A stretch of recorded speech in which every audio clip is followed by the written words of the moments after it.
إن الحمد لله نحمده ونصلي على رسوله الكريم أما بعد প্রিয় উপস্থিতি আমার ভিডিওটি যে যেখান থেকে শুনছেন অনেক মনোযোগ সহকারে শুনবেন। ভিডিওটি উপরে টান দিবেন না। আমাদের উপর আল্লাহ পাক রব্বুল আলামিন পাঁচ ওয়াক্ত নামাজ ফরজ করেছেন।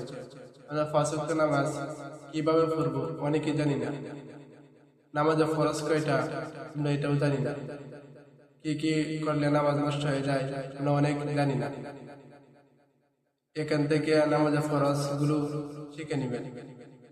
নামাজের ফরজ 13টি, নামাজের বাহিরে এবং ভিতরে 13 ফরজ, নামাজের বাহিরে 7 ফরজ, শরীর পাক, কাপড় পাক, নামাজের জায়গা পাক, 17 টাকা কিবলামুখী হওয়া, অক্তমত নামাজ পড়া, নামাজের নিয়ত করা, নামাজের ভিতরে 6 ফরজ, তাকবীরে তাহরিমা বলা, দাঁড়াইয়া নামাজ পড়া, কিরাত করা, রুকু করা, দুই সিজদা করা, আখিরি বৈঠক।